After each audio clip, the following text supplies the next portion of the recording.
Hey, 3DMJers, it's been a minute since I've seen y'all, and wanted to give you an update here today. Today, the training comes from my home gym, the Billy Funk Memorial. Probably going to have to let my beloved membership to our local gym here in Little Portola, California go. Like many of us here in the United States and really probably around the world, the economy is terrible. Our bills have gone up while our income has not. And so, I've got this gym right here, thank God, in my home. And just going to have to get rid of one bill at a time, to kind of make ends meet. So with that being said, got a Delt training session for you here today, and going to go ahead and cover all of that. It's Delt Dominant, I should say. I do hit a couple of other body parts, but without further ado, let's just go ahead and get into it.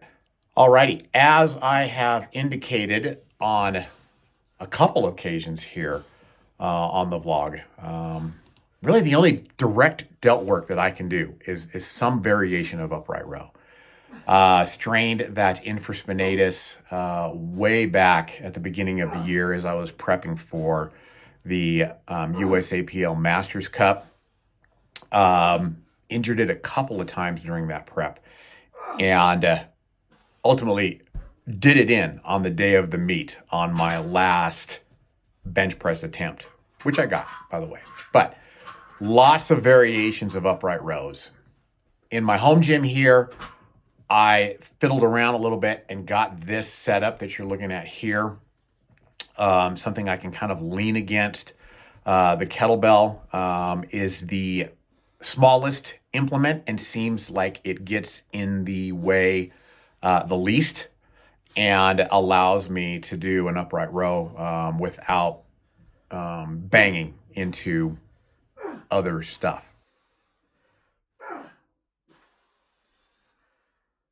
Cable upright row. With this implement, I try to get the resistance kind of pulling against me. That's why I've got the cable between my legs there. And I try as best I can to keep that same cue. I'm trying to flick my arms out in front of me. And while you can't really see that effect here on this video, the next one that you will be able to do it. Or I should say you will be able to see it. But yeah, this is my favorite form of upright row. I can honestly say right now is this cable. And it essentially is the second exercise of the day after my kettlebell upright row. So this is a little bit better angle. You can actually see me trying to kind of flick that out in front of me, bring it against my body, and almost kind of see that circular path in a way. I've shown this a couple of different times in my vlog. You can see here, got a little bit warm in the Billy Funk Memorial Gym. Had to shed the sweatshirt. But yeah, this is my favorite form of upright row right now, is this cable. And specifically, I like having the resistance kind of pulling that implement against me through having the cable positioned between my legs and actually behind me. It feels like the resistance is the greatest on the lateral delt, the front delt, and I can feel it all the time from the beginning of the rep to the end of the rep. Okay, so this is the one exercise that I sneak in. I have a lat dominant day, so I try to sneak in another form of lat work on this Delt Dominant day. And so specifically here, this is what we call a mid row. So it's not quite a vertical a vertical pull down, right? Where we are pulling straight down, but it's not a row either. It's in between. It's a hybrid, row and pull down. And with this, I like to kind of do it kind of one arm at a time, call it an iliac pull, I guess you might say. But I do hit about 3 sets of this exercise on my Delt Dominant day. And again, just really thankful that I've got the Billy Funk Memorial Gym here, gifted to me by my former training partner, Billy Funk. When he passed away, his family gifted me this home gym, and really thankful that I've got it. And it's pretty well equipped. I mean, it's old, kind of somewhat rickety, I guess you might say, but it works. It works extremely well. And I'm very thankful that I can do essentially everything that I need to in my home gym in the Billy Funk Memorial. So about 3 sets of these single arm pull downs. I do like doing the post and partials. Good repetitions where I just can't complete, the full range of motion. Another set of upright rows. So basically I kind of gave my delts a little bit of a rest after the cable upright row. Did that iliac pull down, that one arm iliac kind of mid row, right? And gave him a little bit of a break. Now we go in, hammer him again. This is probably my least favorite form of upright row. And so I just do one set. So on this day here, we're getting the delts probably in the neighborhood of about 6 to 8 sets on this particular day. And then I do get another day where I do hammer some more delt work.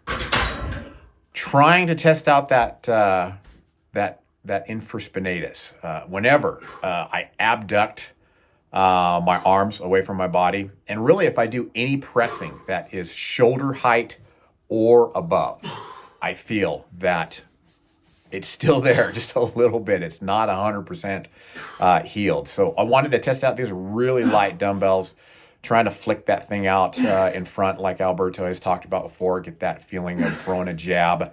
I'll be honest, I didn't like them. I felt that infraspinatus strain just a little bit. Okay, now we've got the posterior delt work, right? Rear fly, rear lateral fly, whatever you want to call it. Learned this motion again from my good friend Alberto. It's not straight out to the side. It's kind of somewhat to the side and down by my side. So it's kind of like in I guess you might see a 45-degree plane from, perpendicular to my body. Get about 2 or 3 sets of this. Just recently added this posterior delt work now that I'm fully recovered from prep and ready to add volume, right? And this one, I like to superset. This is a good one to superset. Rear delt flies. I immediately flip my, I don't usually flip my bench around, keep in mind, but I did that specifically for this vlog so that you guys could see this. But a supine, I guess you might call it a stretched dumbbell curl. And this one will really make your biceps sore. I outlined this exercise on my Instagram page. I actually let that dumbbell deload at the bottom. I totally stop the rep and totally dissipate the energy, the stretch out of the connective tissue and the bicep muscle itself. Totally stop, rest it there, curl it. When I come up on the curl, I don't go totally vertical. I stop it just short to keep the tension on the bicep. And this will light your biceps up. And I do like doing just a couple of repetitions post-failure where I cannot complete the full range of repetitions. So that is the Delt Dominant day with 1 lat exercise and 1 bicep exercise for roughly 3 sets, I guess we'll say.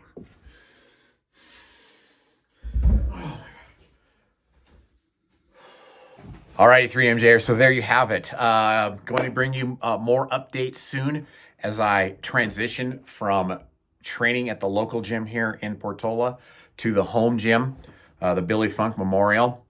It's going to be challenging trying to get chest day in there because really the only thing I can do for chest training is a decline bench press, decline barbell bench press, and that pec deck that I've shown a couple of times, the 2 variations of pec deck. And I don't have a pec deck. So that'll be interesting trying to navigate that. But nonetheless, I'm going to give it my best, and I'll give it my best to document it.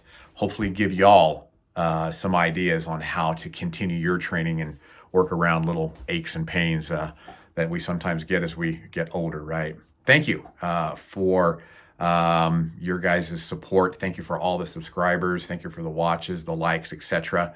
And until next time, take care.